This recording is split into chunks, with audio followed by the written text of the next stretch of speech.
এই নে তোর পানার বাটা। আরে অদিতি, তুমি এখানে?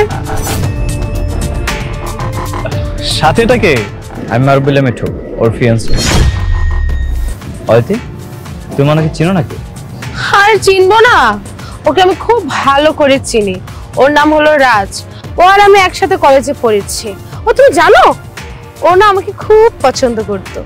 ইভেন আমার সাথে প্রেমও করতে চেয়েছিল, আবার আমাকে বিয়ে করার স্বপ্ন পর্যন্ত দেখেছিল। তা রাজ, তুমি এখানে কি করছো?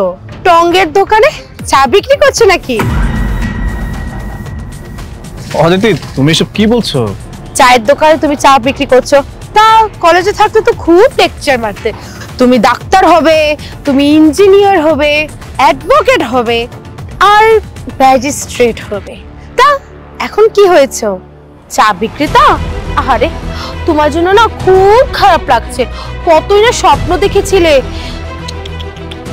ভালোই হয়েছে তুমি এই ভিখারির প্রস্তাবে রাজি হওনি, সেই জন্যই তুমি আমাকে পেয়েছো। ঠিকই বলেছো। ওর মতো চাওয়ালার প্রপোজাল যদি আমি অ্যাকসেপ্ট করতাম তাহলে আমার কপালটা পুড়ে যেত। আমি খুব লাকি যে তোমার মতন একটা মানুষকে আমি আমার লাইফে পেয়েছি। আর তুমি তো আমার সব ইচ্ছা পূরণ করো। আর এর মতো ভিখারির সাথে আমি যদি রিলেশনে যেতাম, এর তো আমার ইচ্ছা কখনো পূরণ করতে পারবো না, কারণ ওর তো সামর্থ্য নেই। অদিতি থাম, অনেক কইছস। তুই যে কলেজে স্কলারশিপ পাইছিলি সেটা মনে আছে তোর?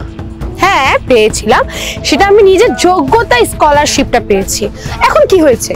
না, তুই তোর যোগ্যতায় পাস নাই, সেই স্কলারশিপটা পাইছিল রাজ। আর রাজ পাইয়া সেটা তোরে দিয়ে দিছে।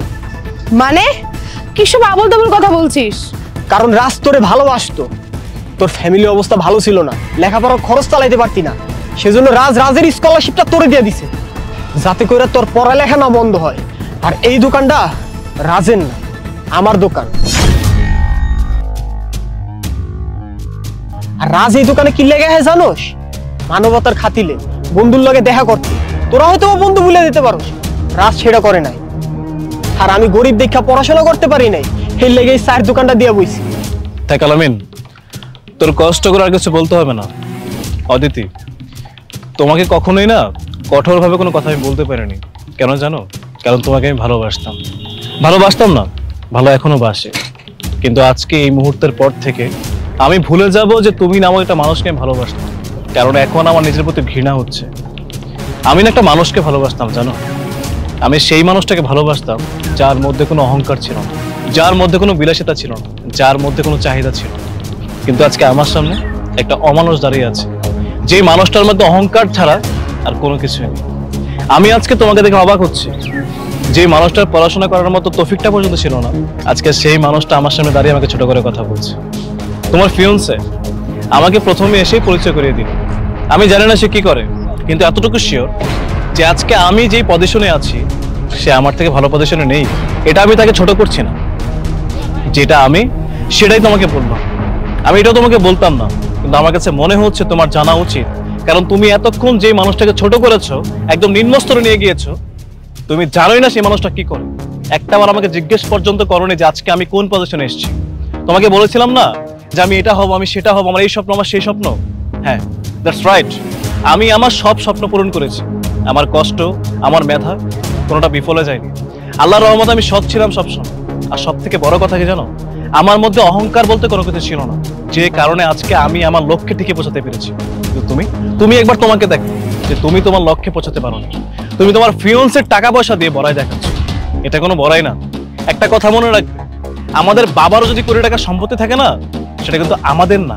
আমরা যেটা করব সেটা আমি খুব প্রাউডলি বলতে পারবো যে এটা আমার, এটা আমার বাবা না। আর সেখানে তোমার শুধুমাত্র ফিয়ন্স। যাই হোক, তোমাকে অনেক কথা বলে ফেলেছি, তোমাকে আর কিছু বলতে চাই না।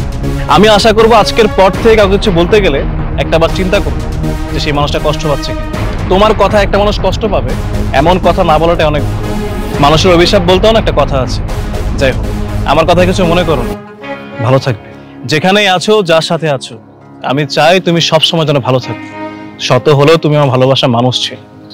আজকের পর থেকে আর তুমি সেটা নেই। আল্লাহ হাফেজ। আলামিন থাক, আমি গেলাম।